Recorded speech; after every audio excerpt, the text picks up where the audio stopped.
ओडिशा को अब बीजेडी की स्लो सब रफ्तार सरकार पीछे छोड़कर डबल इंजन वाली भाजपा सरकार चुननी है।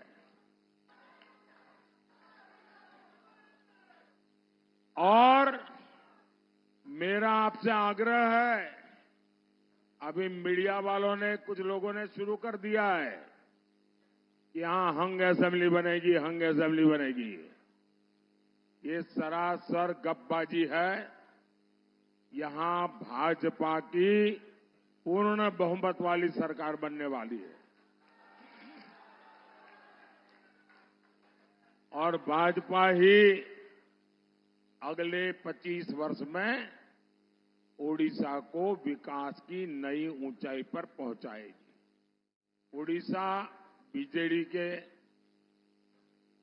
भ्रष्टाचारी रैकेट से यहां के लोग तंग आ गया है। जो बीजेडी चिट फंड जैसे फर्जीवाड़े से गरीब लोगों को धोखा देती है, वो बीजेडी ने ओडिशा को क्या दिया?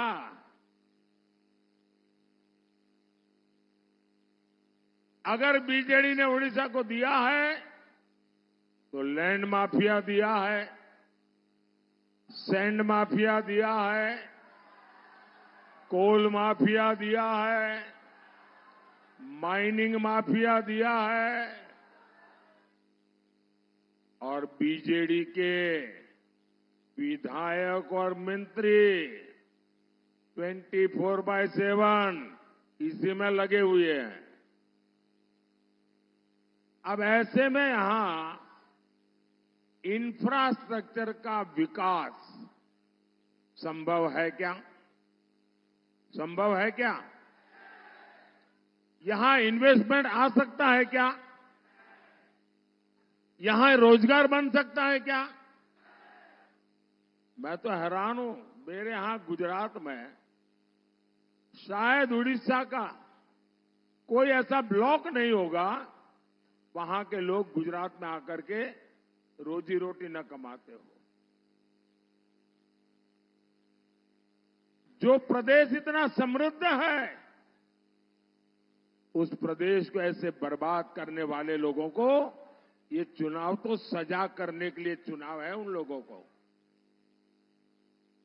भाई और बहनों, बीजेडी सरकार कैसे काम करती है, इसका कच्चा चिट्ठा अब जनता के सामने आ रहा है।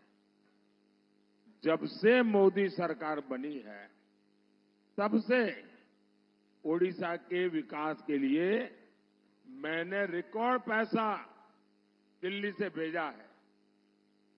पहले टैक्स का जितना पैसा केंद्र सरकार से उड़ीसा को आता था, मोदी ने उससे 3 गुना ज्यादा पैसा उड़ीसा को दिया है। कांग्रेस की सरकार के दौरान जब पुरानी खनन नीति थी, तब उड़ीसा को करीब 5,000 करोड़ रुपए मिलते थे। मोदी ने नई खनन नीति बनाई।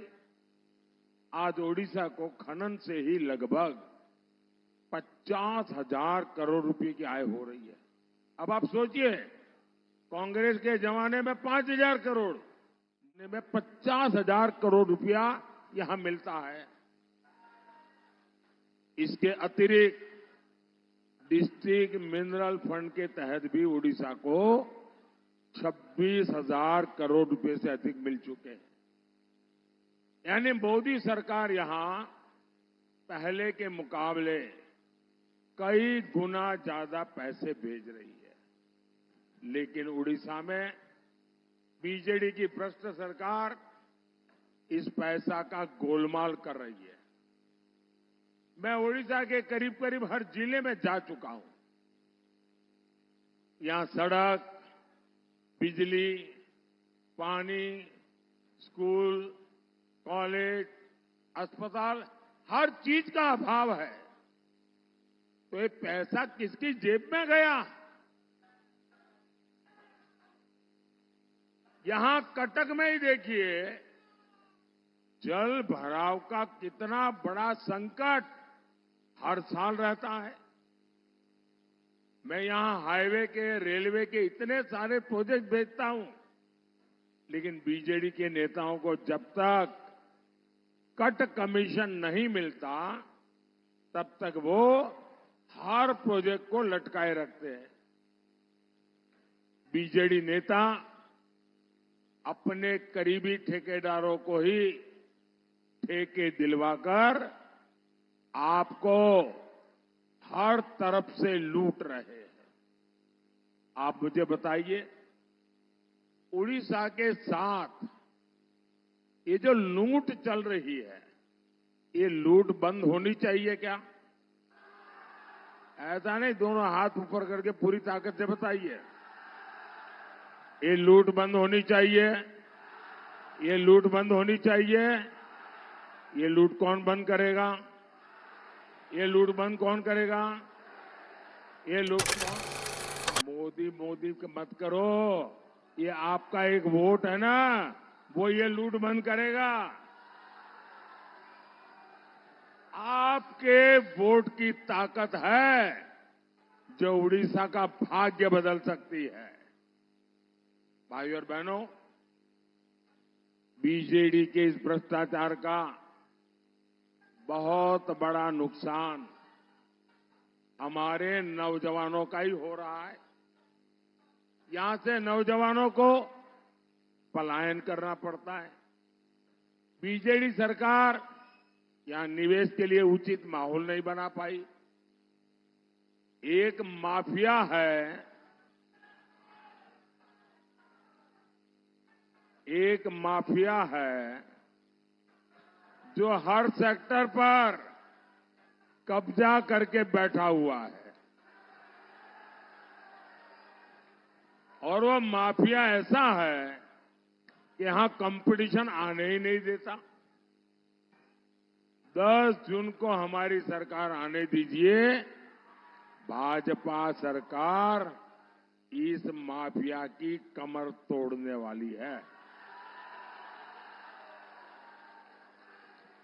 साथियों, मोदी सरकार शिक्षा, कौशल, विकास और आत्मनिर्भर भारत पर बल दे रही है। 10 साल में ओडिशा को IIM, IISER Brahmapur, institute of chemical technology Bhubaneswar, ऐसे अनेक संस्थान मिले हैं। टेक्नोलॉजी और टेक्सटाइल से लेकर इथेनॉल तक हर सेक्टर में मोदी सरकार ने बड़े लक्ष्य रखे। इससे कटक में भी उद्योगों की संभावनाएं बढ़ेगी। और अभी हमारे मित्र मेहताब जी मुझे बता रहे थे कि यहां पहले इतने उद्योग थे, एक के बाद सबको ताले लग गए। यहां का आर्थिक जीवन तबाह हो गया है, और इससे यहां के नौजवानों को सबसे ज्यादा नुकसान हुआ है।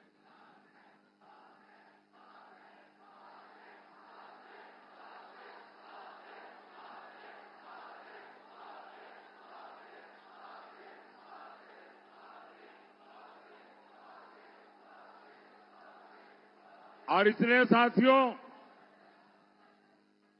हमें यहां निवेश चाहिए, हमें उद्योग चाहिए, हमें पुराने उद्योगों का पुनर्जीवन चाहिए। साथियों, और वो जब होगा, और मैं आपको दिलाता हूं विश्वास, ये भाजपा में ताकत है, वो कर सकती है।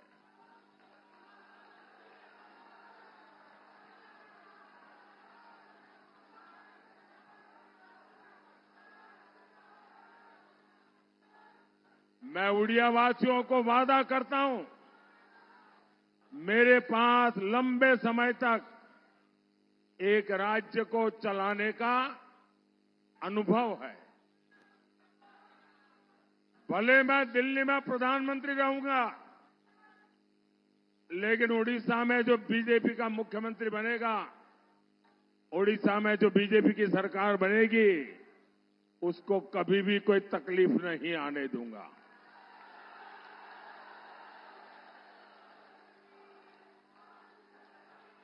साथियों,